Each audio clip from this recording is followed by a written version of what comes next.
We welcome Ma Devaki.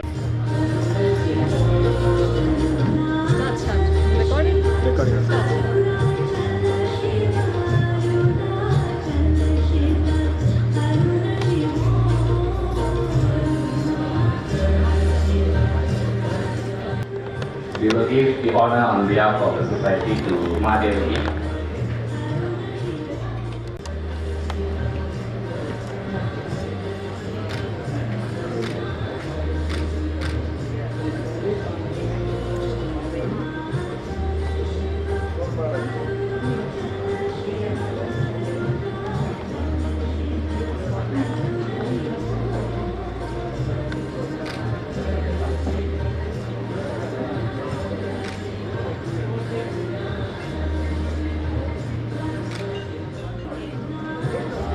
Om Namo Bhagavate Shri Ramaya.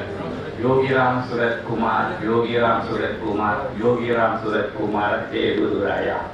We welcome Ma Devaki for this auspicious event. If to talk about Guru Bhakti, I think there's no one else you can actually say that could actually talk about Guru Bhakti. Amma has lived with the living Guru, has experienced a life with the living Guru, and her experience would definitely enlighten many of us. We welcome her to Malaysia. Thank you, Amma, for attending this. Vanakkam. I want to Om Namo Bhagavate Shri Ramana. softness because this Ramana Maharishi. Dear brothers and sisters in Bhagwan, Namaskaram. My name is The Kumar, frame I want to Vice President of the Society, and we welcome you once again for our second session of Saints and Sages of Tiruvannamalai, the Eternal Guiding Light, Satsang with Ma Devaki. Significant spiritual event came about with the grace of Bhagavan. He requested Ma to come again to Malaysia for more elaborate spiritual event. Also went to Tiruvannamalai in January to discuss about this event. As we live in this modern, complex and demanding world, we tend to lose often our real nature. And inadvertently we suffer the consequences of our own actions.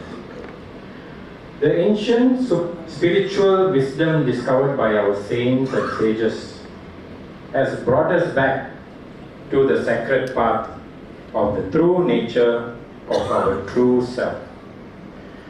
The saints and sages of Tiruvannamalai has demonstrated this truth, that God is the living presence in ourselves. We are fortunate today to have this gracious presence of Ma Devaki, who have had witnessed a Master Yogi Ramsuratkumar clearly demonstrated this truth. After nearly 22 years of living in Tiruvannamalai, Ma has come out to share a spiritual wisdom with us today. With the grace of saints and sages of Tiruvannamalai, we pray that our spiritual journey would be an enlightening moment with Ma Devaki's satsang. Om Namo Bhagavate Shri Ramanaya.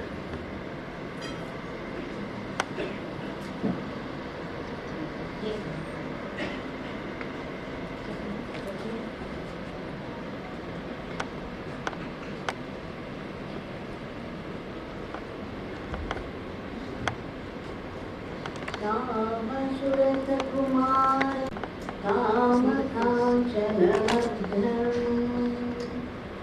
Devaki Paramanandam, Yogim Mandire Jagadgurum.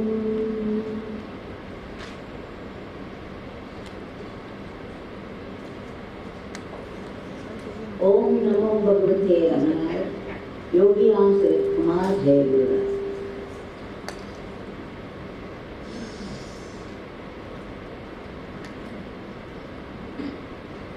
I feel absolutely overwhelmed again to be here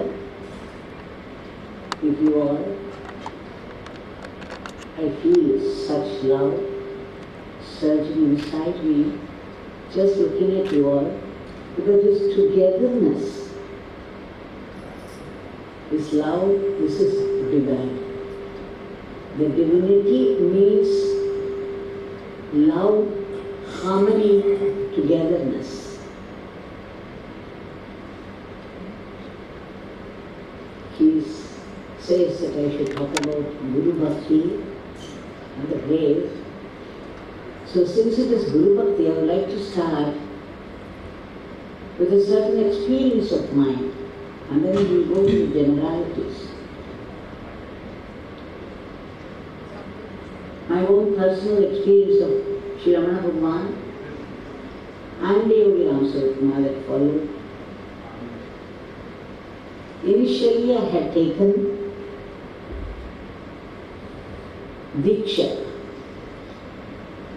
from Swami Vireshwananda from Krishna Mat Belur, who was direct disciple of Shardam. And by God's grace,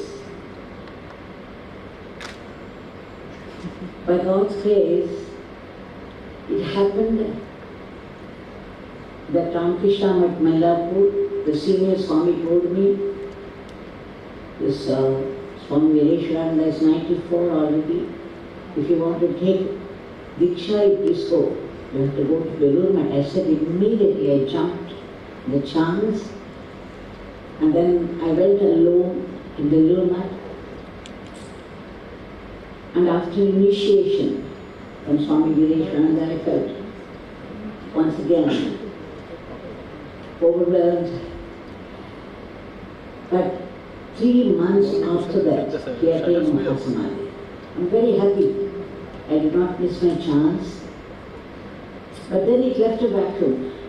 And that's when I started to read Ramana literature. Absolutely fascinating. Not only the teachings, but the personality of Shri Ramana Bhagwan. Who wouldn't be touched by that? So I was, so hungry for more and more of Ramana, followed by this Christmas holidays for 3 days. I thought I had to come to Ramana Samadhi and have my fill of Ramana. So that's how it all started, the whole journey. And just 3 days with 2 friends of mine, we entered Tiruvannamalai. But it was about 7:30 in the evening. And it so happened those days, I'm talking about maybe 1985 or something. So those days there was very few bulbs, and most of them would be off. They wouldn't be burning at all. So 7:30 when I landed just outside Ramanashram, it was dark everywhere. There was not a single light burning in the street, and inside I ran all my way to Ramana Bhagwan, and the hall, when I stood before Ramana Bhagwan's photo, and there was a small diya burning, a madla, throwing a little light on the photo. So when I stood there, I burst out crying. I said, Ramana, you are the son of knowledge. But here there is only darkness for me. Will there be no light at all? And I burst out crying. You can imagine that moment. And suddenly, I am telling you, the 2 eyes of Ramana in that photo of Bhagwan, they began to glow.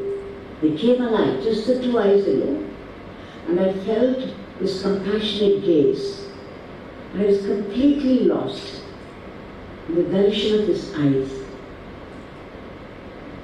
It was very reassuring when I thought about it later, but at that moment, I dissolved in those eyes. And just when I was stunned by that, the lights came on, and it was once again Ramana's picture. So that moment changed my life completely. All the literature that I read voraciously, I literally grabbed every bit of literature I could lay my hands on. That it ended in that moment of direct darshan of his compassionate, gracious look. So I felt very reassured, okay, there is something, otherwise I could not have had this darshan.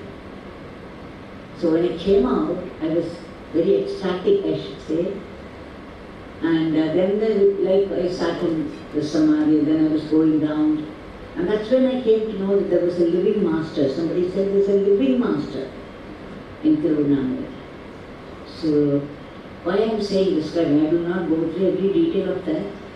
But morning, when I was going down the mountain, on the way I would stop at the place of Yogi Ramsuratkumar, only to see a locked door and be told by other people had just left for the temple. Then I would run to see, only to be told he just left the temple. Here, he left the house, his residence for the temple, and there when I reached, they would say he just left the temple. So it happened 5 times the next 2 days, 4 times, and then the 3rd day again, 1 more time. The same Leela repeated. I went the house to see only the locked door, and then would rush to the temple only to be told he just left the temple. So it looked as though he did not want to see me at all. And the 2 friends who came with me were getting tired of it. And every time I would buy something, coconut water, with tender coconut, only to end up drinking it myself. So the 6th chance was the only chance left. I remembered every time Ramana's assuring, glorious eyes. Okay, it doesn't matter, it all goes into that. So the 6th turn, when I stood before that, there was a crowd and the door was open. It was the first time, after 5 trials, when my friends felt very discouraged and they even refused to come with me, but I said no. I'm a go-getter, like they say. I had to see him. This was very interesting. Every time I went and tried, he was disappearing. So the 6th time, when I went there and there was a crowd, and I was the last one to join the crowd, and then the door, it was closed. So they were all waiting and I also waited. And suddenly, I saw somebody coming, opening the door and coming. I did not see his details. I did not, now I don't even remember how he looked. But a huge presence was approaching, that there was a natural trembling of the whole body, and tears were streaming down, and I had no idea what was happening to me. This is the meeting between a guru and disciple. Something fantastic would happen, that you would know for sure who it is, that you feel arrived. So that was the sense of arrival that I had at that moment. I had not even looked at him. I had only Ramana's glowing eyes supporting me all the time. And then this happened. And I think it is Ramana's bhiksha to me that I met Yogi Ramsuratkumar at long last for 3 days, 5 times missing. And then this huge presence. It's an attack on an unsuspecting soul. So you can imagine the grandeur, the flood of feeling, and the vibrations. And of course, he blessed everybody, dismissed them very quickly, saying that from now, my father blesses you. And then, finally, only the 3 of us were left.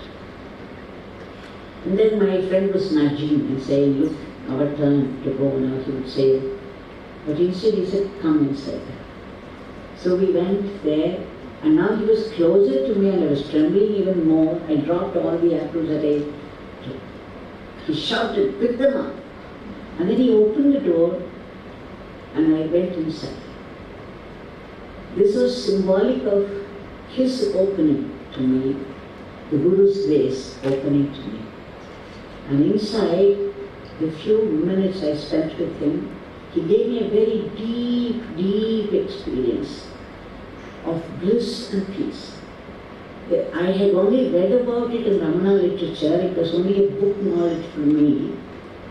But it happened, the thing is, when I went and sat in front of him, three of us sat there, and there was one wobbly chair, an old chair, and the whole place was like a dumping ground. Things were all scattered, dirty dhotis hanging here and there, and newspapers and books all strewn around. And he had, spread a mat there, which had more holes than mat. And even those holes had gathered dust. The living place of a jnani. And I went and sat there. While I am describing it, he came, he took that wobbly chair and put it straight before me and sat like an anchor. That is when I looked up at him. He had very colourful shawls, all torn here and there, hanging, and a very dirty dhoti, and a very carelessly thrown turban, and a green cloth. It sat there like a diadem. To me, because of the experience, it looked so rich in every aspect. So when I sat there, he asked me for my name, and then he said, "What do you want?" You see, at that time, I was trying to do my PhD. I wanted a PhD from one of those foreign universities. I wanted to work in one of the best laboratories of the world. So I was trying. So that is what should have come out of me. But then, when he asked me, "What do you want?" I said, "I want to see God." The minute it came out of my mouth, he said, "What? You want to see God? Oh God." He just put his hand on his head. He said, "Oh God." And then the Leela started. He looked at the person who was sitting next to me, another three people were there. He said, "Ganesha, do you see? She wants to see God. Oh God." And then he would slap his thighs. And again go into peals of laughter. And again he would say, he could call the next person, "Do you know what she wants? She wants to see God. Oh God." And then again, slapping his thigh. Again, cascading laughter.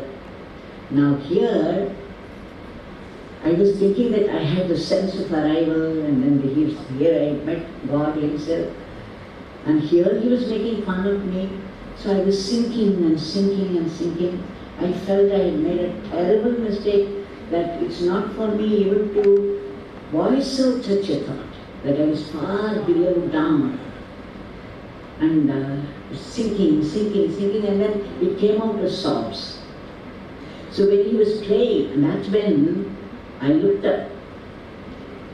Just when I was, and I thought I was going to go to 1,000 pieces, I looked up, I saw Ramana's eyes. Can you believe me? Just to give you this sentence, I have been describing all this. The same two eyes I saw in the darkness of the meditation hall at Ramana. I saw there in front of me, I saw, and the next minute he stopped his leela, and then with a hookah and like that, he made a sound, and then he lifted his hand and looked deeply into my eye, and he started to bless.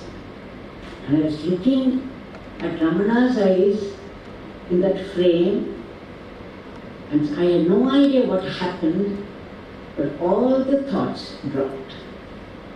And there was a very blissful peace pervading every cell of my being, not just the body and mind. My entire being was filled with such a sense of bliss and peace. That's when I thought the content is the same, only the containers are different.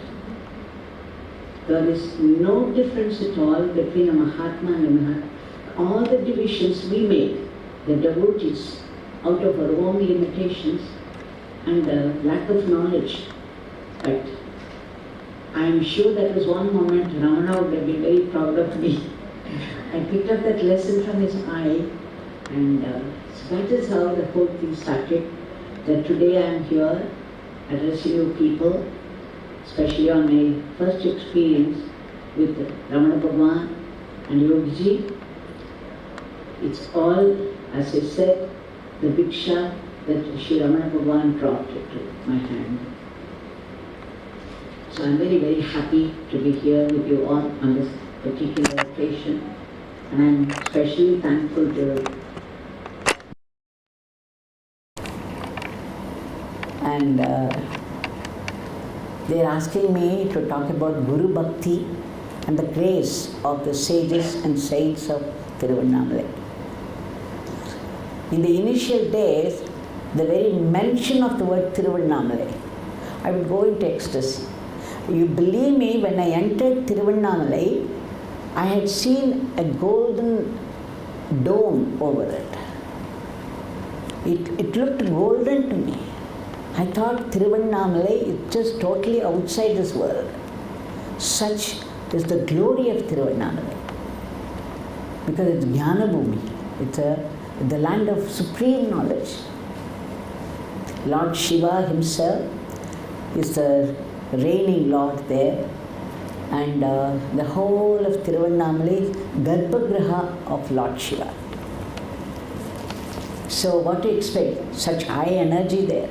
Even a little effort towards God will bear enormous fruit. Such is the energy there, the presence of energy. And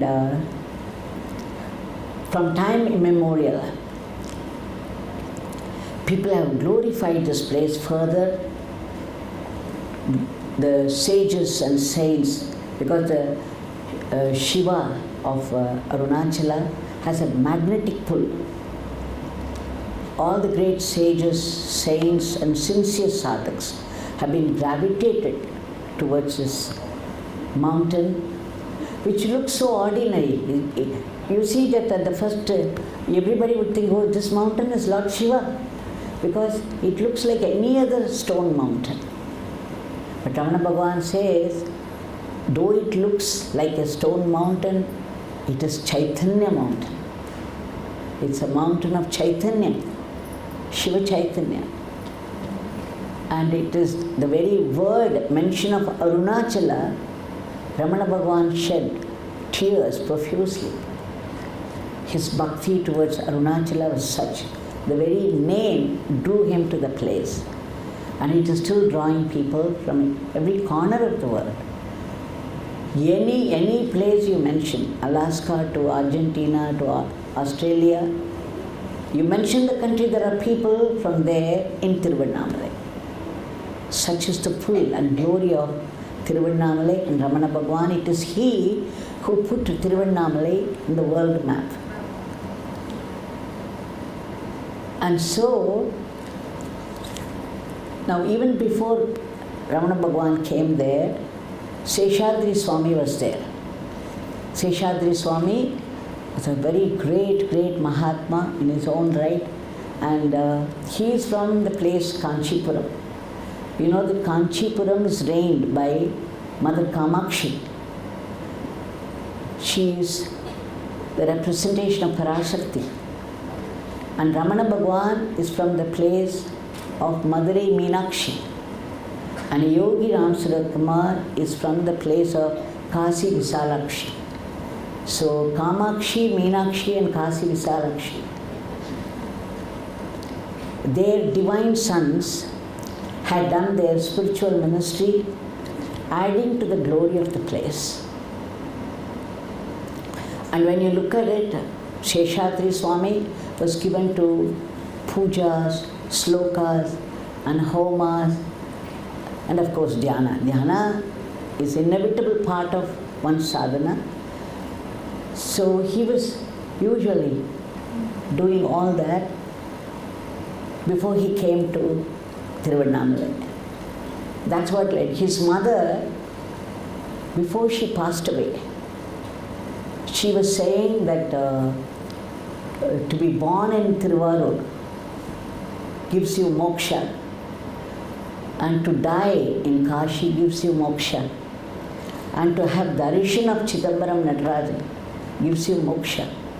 But Tiruvannamalai, just think of Tiruvannamalai wherever you are in this world, it gives you it. It finally ends you in moksha. Just thinking. But that thinking is a tricky word. It's not thinking about so many things and then Arunachala in between. Arunachala must become your very breath, the backbone of your life. You must become your heartbeat. That thinking is necessary because Arunachala will eat you up. He'll gobble you up completely. There will be nothing of you left behind. So such is the glory of Tiruvannamalai. And Ramana Bhagwan, of course, though it started as Shiva Bhakti, I don't want to go into the details of his life because everybody knows that already. We have very little time left. So it's about the grace of the sages of Tiruvannamalai. Now before that I would like to say that the very word Bharat means, Bha comes from the word light. So Bharat means the land that revels in the light of the divine. So it is Bharata Desam. And Swami Vivekananda used to say that before he came to the foreign Western countries, he always thought that Bharatam was a holy bhumi. But he says after coming, now I feel the very soil is holy, the very air is holy. It is the land of holy masters, the great masters. I believe somebody asked Swami Vivekananda, we are all developing so well in science and technology. What has India been doing for ages? Then, Vivekananda, being Vivekananda, he said, what has India been doing for ages? Except producing sages. So that is the glory of our country. It has been producing sages for ages and ages. And Tiruvannamalai is a living symbol of that truth. From time immemorial, there have been many, many, many great masters, starting with, there were so many, the Nayanmas, even the Pandavas had visited Tiruvannamalai, the Pandava Guha is there, Pandava Tirtham is there, and Nayanmas, all the Nayanmas, and Arunagirinathar, all those people had lived very gloriously there, adding to the Shiva Kshetra, the vibrant presence of Lord Shiva there. And now, after that, Idekada was one such. And these Siddhas, they are the ancient scientists. They knew astronomy, they knew astrology, they knew yoga, and they knew medicines, the field of medicines. They had excelled themselves in all this. And Idekada was one of the greatest Siddhas. And I believe there's a very interesting story how the grace, because we are once again coming to the topic, the grace of the sage. I believe he understood by his astrology that there's going to be a famine for 12 years. So what he did was, he was only a shepherd initially, and then when he was shepherding the sheep there, he would go into deep meditation. And then that is when he came to know that the disaster was going to occur. He started to train his sheep by feeding them with that erikam elai. I don't know what it is called in English. So the goats, they got used to that erikam elai. During the famine, only his goats, his sheep survived when everything else was dying. Now the Devas got interested and they visited him to know how these goats are surviving. And then he gave them the milk of the goat, and as soon as they drank it, they They wanted to relax, they went to sleep, some kind of sleep. And immediately, Idekada, he changed their positions. See, this famine, everything occurs because of the position of the Navagrahas, the planets. So immediately changed their position, made it favorable for rain, and that's how the whole thing was changed. So such is the glory of these great ones, that they could do anything, but they do it in a certain order, very scientifically. That's what I'm trying to say.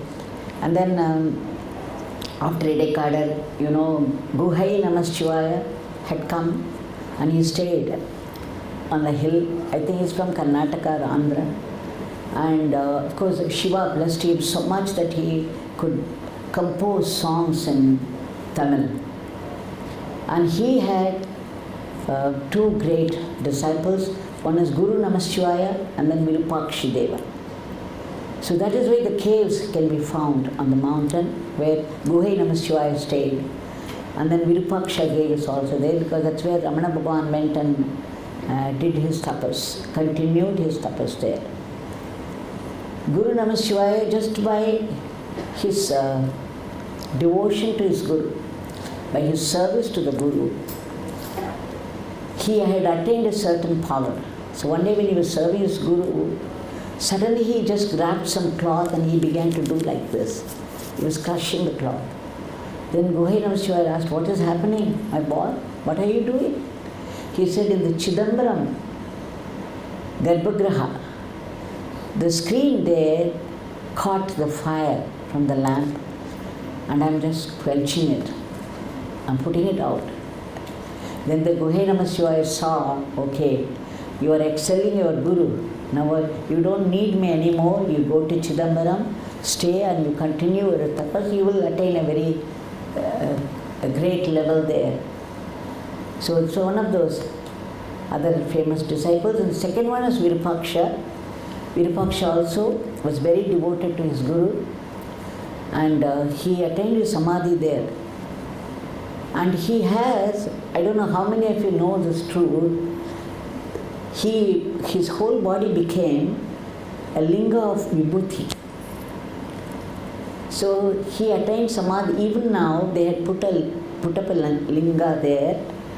If you know this truth and if you rub it a little forcefully, you will get vibhuti in hand. That is Virupaksha. And that is where Shri Ramana Bhagwan continued his tapas.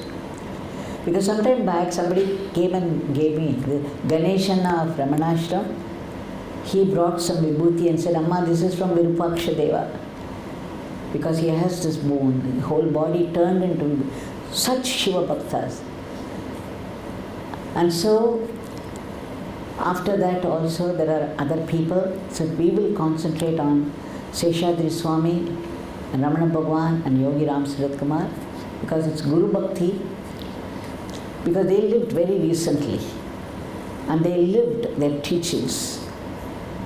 Now why do these people come at all in the first place? Because there are great truths in the Upanishads, in the Vedas. But then we get removed, far removed from them. We need some assurance and pramanam. We want some living masters proving this truth. So from time to time these people come and they live up the statement in the Vedas and Upanishads and prove to us that they are all truth. So these great people, Seshadri Swami was in such madness.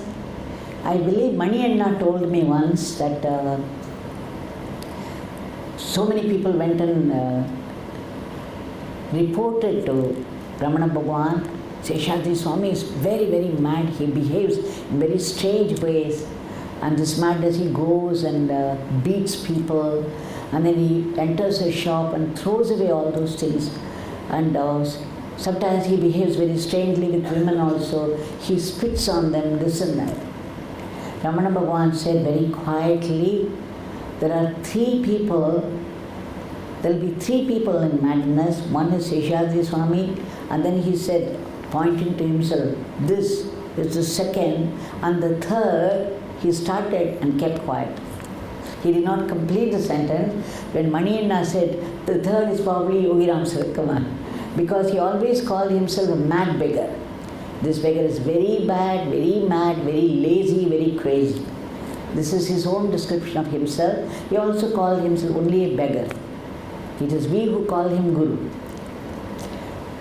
So these mad people, they come to live to prove the truth of the word of God.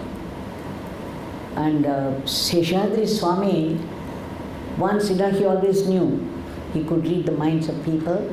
He always knew, he always picked up thoughts from people. So one day he went and sat near Ramana Bhagwan because he wanted to see what thoughts were running in Ramana's mind. For quite some time he just sat there and there was no thought at all. He could not catch hold of any thought from Ramana. And then he said, what kind of mind you are having? There is no thought at all there. Or I am not able to read your mind. Then I believe, as the story goes, Ramana Bhagwan taught him, what do you think is divine sadhana? And then Seshadri Swami is supposed to have said, worshipping Arunachala. Then Ramana Bhagwan said, who is the worshipper and who is worshipped? Find out. And then he went on to say how you get to the root of I, how you find out what remains when you shed all these illusions. Finally land in the truth of yourself, your true nature. Unfortunately, nobody has noted on whatever Ramana Bhagwan said at that time, but the story goes that he went and sat, Seshadri Swami sat near Ramana and found literally there was no thought at all for quite some time. And it was Seshadri Swami, when Ramana Bhagwan was in Patala Linga doing his tapas. You know the story, how it is, that some boys came and threw stones there. And Ramana Bhagwan himself was deeply immersed in samadhi, so much so that his thigh, the flesh, the insects there, had eaten up some of the flesh, and there was a wound for half an inch. And that, out of nowhere rushed Seshadri Swami, and then he chased them away, and with the help of other people he brought him out, and they put him there near under the Ilupai tree. And that is how Ramana Bhagwan himself came out. He was protected by Seshadri Swami. In fact, there was a time they were called Elder Seshadri and Younger Seshadri as well. This Ramana Bhagwan himself says, I think in talks. So these people, they were all one in their essential truth. It is one truth. Ramana Bhagwan used to say, call this satay. Satay means shirt. Whenever there were some animals found there and they were irritating to the Ramanashram devotees there, he would say, don't do that. We do not know which soul is wearing this shirt and which soul had come here in this shirt. They are all great people coming to have darshan of me. So be kind to them.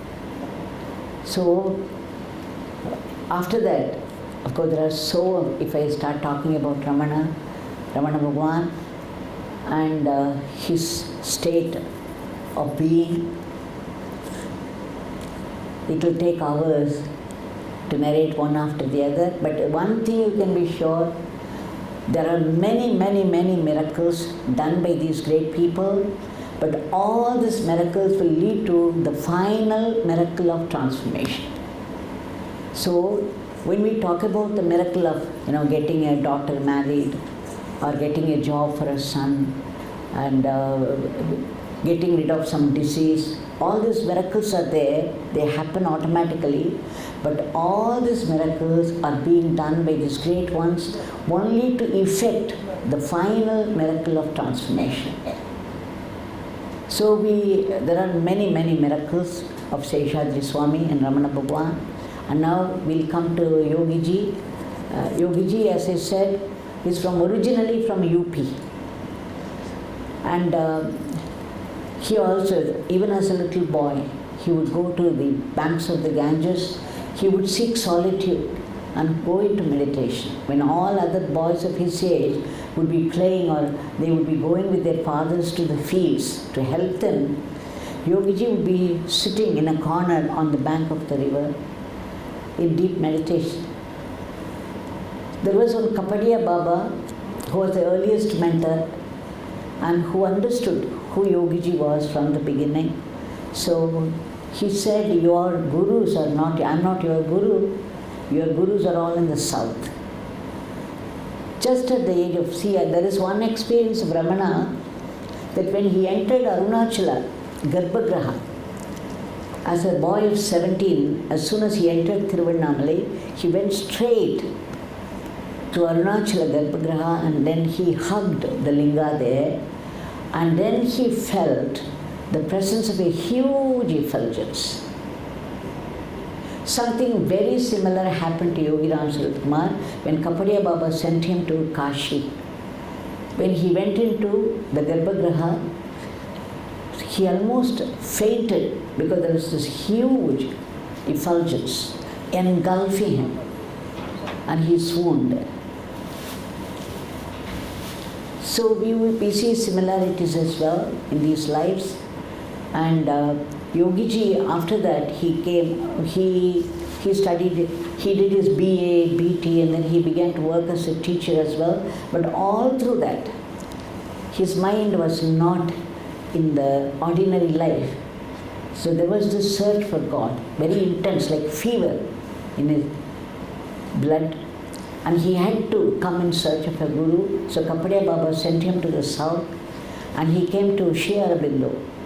And as soon as he entered Shri Aurobindo ashram, he felt a very deep peace engulfing him, a flood of deep peace. And then he said, this is Shri Aurobindo. That's how they identify.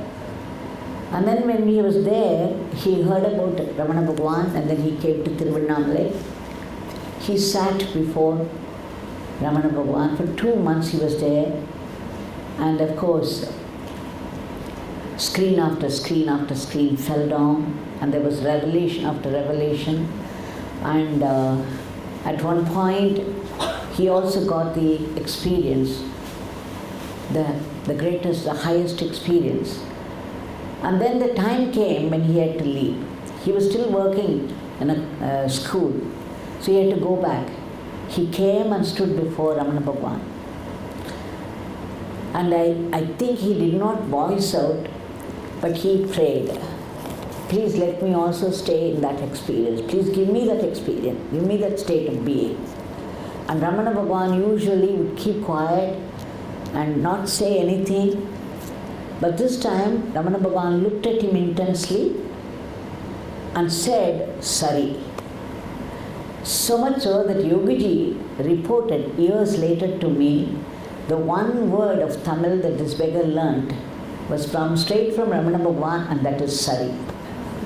You see, a Uttama Guru, Uttama Sishya, they learn the key word. They pick up that key word and they live that all through their life. So Yogi Ramsuratkumar began to say Sari to every happening of his life, meaning surrendering to the will of God. He would often say, if Father keeps this beggar healthy, it's all right. Sari, translation is all right. All right. So, you would say all right. If Father should keep this beggar unhealthy, it's all right. Father should keep this beggar happy, it's all right. Unhappy, it's all right. Everything is all right. Everything is Sari. This is the path of surrender. The two things that Ramana Bhagwan talked about. One was the path of Atma Vichara. The other is the path of surrender. So Yogi Ramsuratkumar picked up the right word and he was using it till the very end. Now we come to Ramana Bhagwan's first writing, just as he left. He was so inspired. Again, he was completely overwhelmed by the name Arunachala and then the death experience. that there was the inner call, irresistible inner call, but it needed some kind of impetus. So that's what given by his brother. He said, why do you need all this when you are sitting like this? You know all that story. So I'm not going into the detail, but he wrote there, I am leaving. He would start the sentence with I, and in the next sentence he would use it. He would say, I am leaving for Arunachala by the command of Arunachala. And then it is only doing a virtuous action, so there is no need to worry, there is no need for search. And then finally, instead of signing, he would just leave a blank line, a line, simply a line. In that 3 sentences, the whole evolution is contained. You start with your ego I am going to Tiruvannamalai. By the command, see there is the I there, the Dvaitam is there, I am going, and Tiruvannamalai, Arunachala, is Guru and God. So I and Guru and God, and the next, the I becomes it. And then the third, there is nothing to sign. He has lost his complete identity, and now there is no name or form. He is that nameless, formless, pure awareness. What to sign there? When I came across these 3, it really took me by storm. My God, here the whole evolution is there. Evolution of everybody. And then the first teaching that he gave his mother again. He says when his mother was crying for 3 days, she was climbing up and Ramana Bhagwan was there at Pavadakundu, I think. Every day she was climbing up and crying, but Ramana Bhagwan was sat there like a rock. And there was absolutely no reaction from him, no word from him. And then somebody insisted, she's your mother. And she's been crying, she's been climbing up all the time. Please give some kind of answer. And that's when he wrote down. And there again he says, in accordance with the prarabdha karma, the higher power is there wherever it has to be to make people dance to the tunes of their karma. Angangu irundu aattuvippar. So we are all dancing to the tunes of our past karmas. That is our life. And then he says, whatever is meant to happen will happen no matter what. Whatever is not meant to happen will not happen, no matter how much you try. And then he says, this is certain, this is for sure. So the best course is, action is, keep silence. Now, keeping silence, again, you keep silence means you don't resist the will of God. You surrender from moment to moment to the will of God, saying yes, yes, okay. Whatever happens is okay, because whatever happens is God's Leela. God is perfect, His Leela is perfect, and whatever happens, happens by the will of God, and therefore it is grace. This is what Yogi Ramsuratkumar taught me. He said, learn to see every detail of your life as run by God Himself. He taught me 3 things. Whatever happens at any moment is the best that can happen to you at that moment, because it's being done by God's will. And wherever you are placed in life, know that it is the best place to be for your spiritual growth. Do not think there is any better alternative anywhere. And then the third, he said, whatever happens at any moment, coming from God, be it a joy or sorrow, is a definite blessing. Look upon every happening of life as a definite blessing of God, because He is running your life. He is running every detail of everybody's life. So, Ramana Bhagwan, in his statement to his mother, he has said this, the path of surrender is also open there, and Atma Vichara is open. So when you come to the path of surrender, I'm going to talk about Ramana's mother tomorrow, how it applies to her. how Ramana Bhagwan himself trained her, because there are so many of us who can easily identify ourselves with his mother. So I thought I should accentuate the glory of his mother also and Bhagavan's own training of her. So that's for tomorrow. Now, what I am saying is, path of surrender, learning to say sorry to everything that comes your way from life, whatever life brings to you, be it a joy or sorrow, it is coming from God, who is your well-wisher, and in truth, it is He who is playing your role. Ramana Bhagavan says there is only the self, there are no others. Yogi Ramsuratkumar said, my father alone exists, there is nothing else, no one else. So you call it the self or my father, or like Ramdas, you can say, call him Ram, Buddha, Jesus, Shiva, Krishna, whatever. He alone exists. There is nothing else, no one else. So whatever exists is only He. I often ask people in my satsang, did you create your body? Did you? Did you create your body? No. Then why do you call it your body? How is it? It is your body.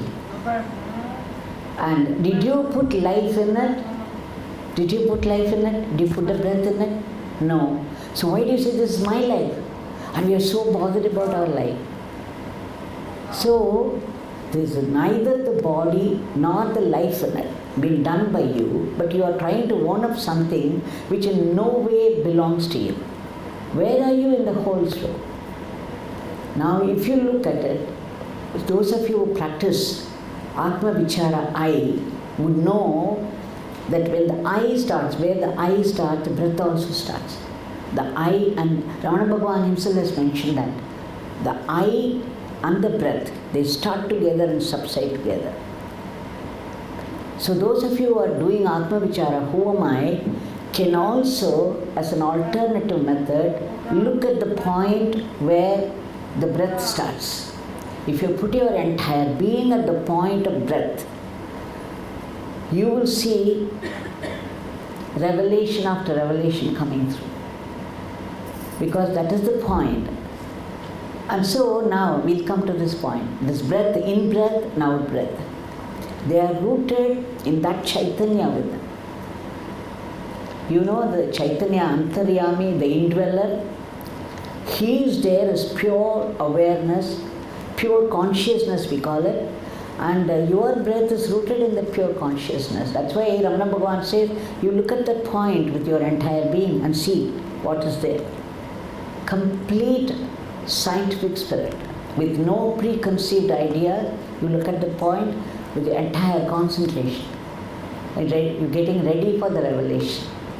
Now this breath is rooted in this Chaitanya. So the Chaitanya is activating your breath, the in-breath and out-breath. See, many of you are not even aware you are breathing now. Are you aware you are breathing? Are you regulating your breath? No. But the breathing is going on with such rhythm and beauty and precision. Who is sustaining it? The one who put it in the first place is sustaining it, and one day the out breath will not come inside. And you know what happens to the whole body. So this breath, which is sustained by the divine inside, is stimulating, activating your brain, your eyes, your ears, your every part of the body, that your body will go into action. Thoughts in the mind. Your eyes are able to see now, your ears are able to hear, your legs are able to carry you freely, and your brain works, and because your brain works, you are able to run your life. Now you tell me, who is the doer? Where are you in the whole show, in the whole process? Where are you in it? You have not created your body, nor have you put life in it, nor are you sustaining your breath. But because of the presence of the divine, there is this breath going on, and because of this breath, your brain is working and you are able to run your life. Because of this brain, you are getting thoughts, and the thoughts become words, and words become actions. Now whose thoughts are they? Whose words are they? Whose actions are they? Where are you in it? You, the phantom I. So why do we say this is my body, my thoughts, my words, my actions? You cannot do anything. This ego cannot do anything except hurting people and getting hurt in turn. Mostly, and for most people. I'm not saying for everybody. So, here Yogi Ramsuratkumar taught me this, that the divine indweller inside, he is running the show. So, what his teaching is that you keep remembering this fact that it is he who is activating your very life, your brain, your breath, your thought, word and actions. So give the credit where it is due. That is, every action of yours is his. Just remembering this fact that my thinking is not my thinking, it is his activated thinking. My words are not my words, it's coming from his sustenance, and my actions are his actions. When you remember you don't exist except as an instrument in the hands of the indweller, it is Karma Yoga. And you understand and you feel such love for him, it's Bhakti Yoga. And these two will give you purification, enough purification. Ramana himself says in one place, you need purity and concentration to practice this Atma Vichara well. So, we have to develop that maturity, that purity by remembering all the time that I don't exist except as an instrument in the hands of the divine. That the divine, the indweller, is doing everything. But as we begin to think of the indweller as the cause for whole being, you will see how your thoughts get refined, how your words are refined, and your actions become efficient. So bringing in the thought of God and giving the credit that he is the doer is the basis for our purification. So we need this Karma Yoga where you feel that that the divine puppeteer is there. I also used to say, when you are 3 years, 4 years, you see a puppet show. And then you really believe that all those puppets are alive and doing their roles. And you cry when they cry. You jump in joy when they are joyful. But after 2 or 3 years, you begin to notice the strings being pulled up from there. And then you see those string pullers speaking the dialogues also. So the string pullers are speaking the dialogue and they are pulling the strings, so the puppets come alive. Now, imagine you are a puppet in the hands of the divine puppeteer who is dwelling inside you. And he is pulling the strings of your breath, up breath, in breath, out breath, in breath, out breath. The strings in the hands of the divine, and then your eyes begin to see, your ears begin to hear, your brain begins to work, the whole body starts moving and planning and executing things, and you think that you are running your life. We miss the whole point there because we don't get to see the string pullers, and they're pulling the string. And it is they who speak the dialogues that come out. So it's one divine, the self, the divine self, that is playing everybody's role. So how many of us here? So maybe 100 individual selves, but there is only one self, which means all of us together, one being. It is one life, one being, but because of our illusion, we think that we are all separate from each other. And if we learn to see the divine puppeteer inside, pulling the strings of our breath and activating us into thinking, talking and doing, you would get Atma Vichara just like that. You just have to go inside and see where the breath starts. And there you locate the I also. So Yogi Ramsuratkumar said, The purpose, you have not created your body, nor have you put life in it. So why is this body created? Why is this life given to you? To remember God. To remember that He has done it. He is playing your role. He has created your body. He is playing your role. So it's one divine being playing all our roles in our backgrounds, wherever we come from, whatever role is allotted to us. Think that it is the indweller playing your role, not you as an individual. So Yogi Ji told me that the one being playing all, it's all role play. That's what we call it, illusion. It's all role play. And Yogi Ji also told me that the divine is running, as I said before, every detail of everybody's life. So whatever life brings to you, be it a joy or sorrow, think that it is coming from God. And whatever comes from God can only be a blessing. So any adversity also carries a blessing. It's a blessing meant for your spiritual transformation. It may not be a blessing from the physical point of view, from the temporal life, but it definitely is a blessing in disguise meant for your spiritual transformation. If you begin to look upon every detail of your life with a sensitivity that it deserves, you will see only grace. That's what I am trying to say here.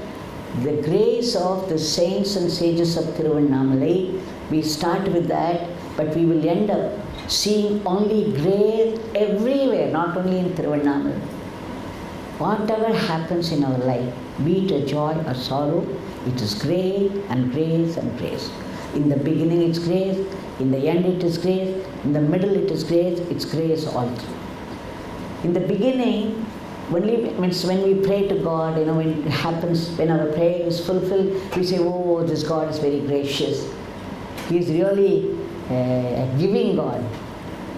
And then after some time, He may not give you what you want. It may get delayed. But when He gives you at the end of your wait, it will be something much greater than what you expected. And then the third type of grace is, He may not give you at all what you ask for. But that is also grace. That you come to understand as you mature, as your purification happens more and more. You come to the stage where you begin to see everything as grace. There is only grace. Everything is Leela of God. You don't exist. Your role with your name and form is being played by the divine inside you. And the same divine, there is no place where it is not. The same divine you can find in an ant, in a worm, in the stone, in all that trees and plants around, in the air, in the fire, everywhere. It's a sea of consciousness, and so there is no being, there is no place without it, and therefore it is that one playing this drama from eternity to eternity. So Yogi Ji used to tell me, just sit relaxed in the chair and enjoy the world show. Don't sit on the edge of this chair biting your nail. It's a world show. It is an appearance and disappearance in the sea of consciousness. That's what Ramana Bhagwan taught us. He doesn't have any underlying truth. So it's an appearance. So I always say that everybody's life is a finished movie running on the screen. Can you stop any detail? It's a finished movie. If you want to bring in any change in your life, you have to tell the director, and the director may do it or may not do it. So if there is something that you want to change in your life because of your past karma, you have to tell God, you have to pray to God. Prayer is power. Nama, chanting. I'm coming to the main teaching of Yogi Ramsuratkumar. That is, he says, this body is given to you, this life is given to you only to remember God, not to indulge in the pleasures of life, not even to get Nobel Prize. The only aim of life is to remember God, to attain to merge with God, but merging with God, nirvana is not in our hands. So, to remember, because we remember so many things and we think we remember. So, let us remember God. And he said the easiest way to remember God is to remember the name. Because when I call you all by name, immediately you know that you are being called and you respond. So when we call God by the name, he responds immediately. Until then, he's in everybody, he's in every creature, he's in the mosquito and worm, as I said, but he is a witness consciousness. The minute you call out to Rama or Krishna or Shiva or Jesus or Buddha, that witness consciousness becomes your personal God, that very instant. It doesn't take time. And as personal God, it begins to look into your mind. It knows all your prayers, all your struggles, all your thoughts. And it does the needful in its own time, in its own style of functioning. This is what Yogi Ramsuratkumar taught me. And so the thing is, when you are not able to do Atma Vichara, you don't feel up to it, because the whole day there are different moods that take over us. Sometimes we are sattvic, when you can immediately sit and do your Atma Vichara as per the instruction of Ramana Bhagwan. But after some time, 1 second extra you cannot sit. The whole body would begin to beg you to get up and move about. Then you engage yourself in activities, and most of you must be working in some office or the other, and the ladies will be working at home. So it's all activity. There you bring in that Om Namo Bhagavate Ramanaya. You keep chanting his name. Your bhakti towards Ramana Bhagwan is absolutely necessary to do even Atma Vichara. And while chanting Om Namo Bhagavate Ramanaya, think that it is Ramana, the indweller, is doing every action that you think you are doing. And when you feel lazy or sleepy or tired, something, even the tiredness is not apart from the self. It is Ramana, for some reason, making you sleep or feel lazy. Every little thing about your life you attribute to Shri Ramana Bhagwan. And that way you do his Atma Vichara. When your mind feels sattvic, when you feel rajasic, you engage yourself in activities for the sake of Ramana Bhagwan. If you think that you are an individual, or higher above that is the Ramana Bhagwan, the indweller, the self, is doing everything, is playing my role in life. So that way the whole day you can engage yourself in the thought of your Guru, Bhagwan, our Guru, our Bhagwan, either through the mantra or through the activity or through the simple Atma Vichara. And that way we are serving the purpose of life. Yogi Ramsuratkumar, Om Namo Bhagavate Ramanaya.